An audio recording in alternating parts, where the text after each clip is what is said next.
Hey everyone, it's me, your girl from Eleventh Reaction. So for today's video ay mag-react po ako tungkol sa hiwalayan Jake and Ivy Eigenman. So alam ko naman na marami na sa inyo or iba sa inyo na alam ang kwento nila. At yun nga, gusto ko lang siya i-react and mag-comment no sa relasyon nilang dalawa. Kasi meron din akong alam, guys, kasi marites tayo, 'di ba? Syempre. So, kung ikaw ay bago sa akin channel, please don't forget to subscribe and don't forget to click the notification bell. At kung gusto nyo mag-react ako sa iba't ibang showbiz ganap dito sa ating, sa ating bansa, please let me know in the comment section. Sana ay mapanood ito ninyo na buo at sa kaduluduluhan ng video na ito ay nandoon po yung reaction ang comments ko hinggil sa hiwalayan Jake Ejercito at Ivy Eigenman. So, wag nang magpatumpik-tumpik pa. Tara, panoorin natin ng sabay-sabay. Tragic love story ni na Andy Eigenman at Jake Ejercito. Bakit nga ba nauwi sa hiwalayan ang lahat? He's not judgmental. That's why I really like him. He never forgets to look at the bright side. Iyan ang nasabi ni Andy Eigenman sa isang interview noon habang ipinapakilala si Jake Ejercito bilang kanyang boyfriend. Nagustuhan din niya ang binata dahil hindi ito judgmental. At noong hindi pa nila inilalabas sa publiko ang kanilang relasyon, sinabi niyang nasa ibang bansa ang lalaking nagpapatibok ng kanyang puso. Aniya, yeah, he's abroad. We're just taking our time. We don't need to rush anything. We're both young. Basta I know he's there for me. Nag-aaral kasi sa ibang bansa si Jake noon at naglalaan lang ng oras para bisitahin si Andy tuwing break sa paaralan.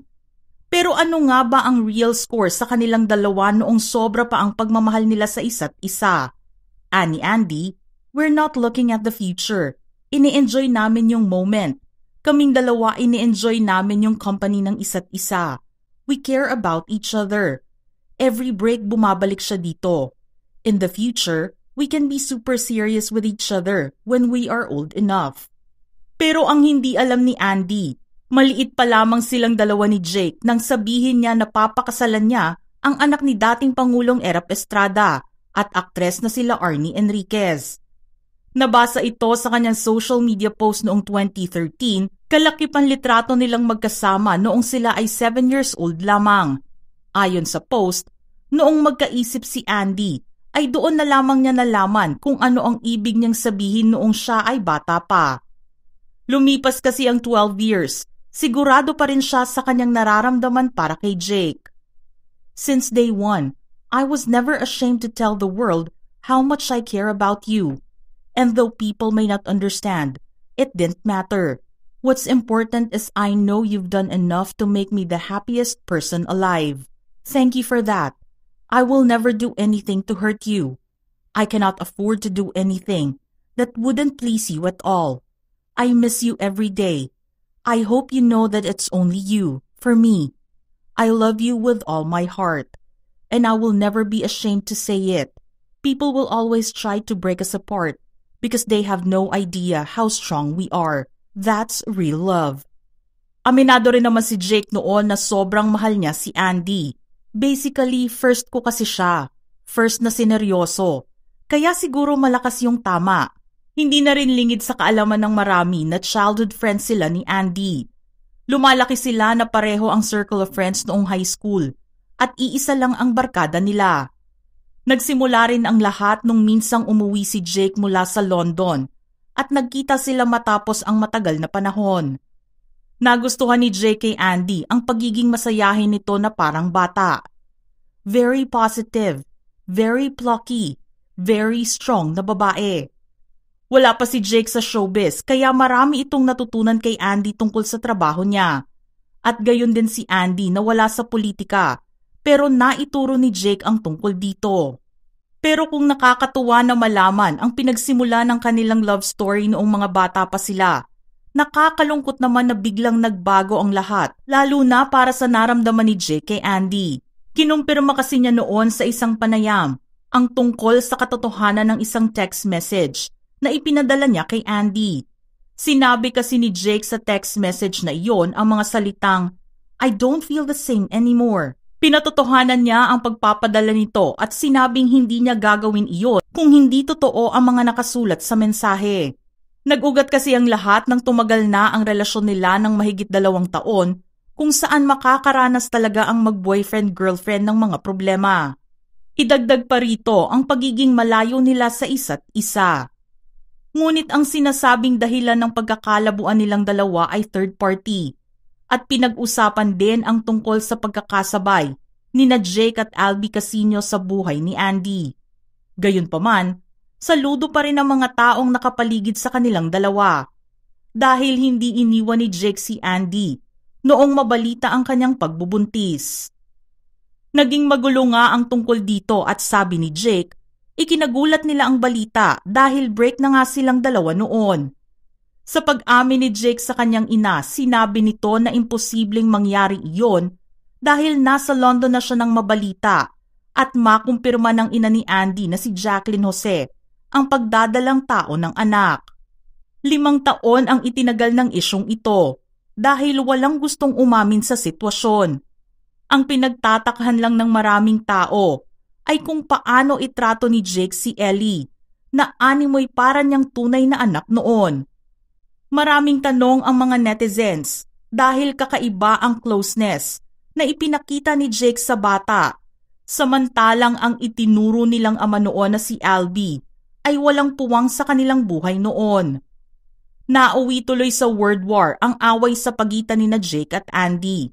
Naliwanagan lang ang lahat nang magsalita ang half-sister ni Andy na si Max, na siyang umamin na si Jake ang ama.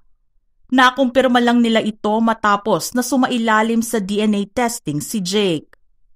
Pero paano nga ba humantong sa ganito ang kanilang sitwasyon at naging sobrang gulo na may nadamay pang ibang tao? Ang pagkakaroon ng relasyon ni na Andy at Jake bago pa man naamin sa publiko ay hindi nagtagal at walang formal breakup na nangyari. Malayo sila sa isa't isa kaya naman nagsimula ang problema nilang dalawa. Pareho namang promising ang mga careers ni na Andy at Albie na mayroon na palang namumuong relasyon noon. At dahil walang formal breakup kay Jake, kahit walang formal breakup, nagdesisyon si Andy na pumasok sa isang relasyon kasama si Albie. Dito na kumalat ang balitang pinagsabay ni Andy, sina Jake at Albie. Pero dahil nga sa first love niya si Andy, nagawa ni Jake na mahalin pa rin ito. Sa ngayon nga matapos ang masalimuot nilang kwento noong kabataan nila, nagawa ni na Jake at Andy na maging maayos ang lahat para sa anak na si Ellie. Sinabi ni Jake sa isang interview, "The line is always open between Andy and I. We're not the best of friends. Pero para kay Ellie, syempre we want what's best for her. So napag-uusapan namin mostly about her education and health.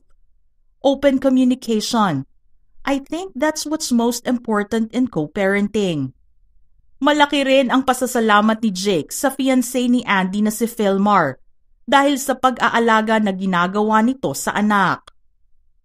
Matagal na issue na nga ito, pero kahit ganoon ang kinahantungan ng kanilang relasyon at natagpuan na ni Andy ang lalaking magmamahal sa kanya habang buhay, aminado si Jake na kakaiba ang pagmamahal na ibinigay niya kay Andy noon. "Andy was the only girl I loved for 4 years, and still is my greatest love." So, yun na nga ang masasabi ko sa video na ito, guys. Pasensya na kung meron kayong naririnig na kumakanta kasi yung kapitbahay namin, guys, ay talaga nagkakaraoke sa oras ng sa ganitong oras. Yeah, so, ang masasabi ko, alam nyo guys, alam ko naman yung mga kwento nila between Andy, Jake, and Albie. So, mag-focus tayo sa kanila.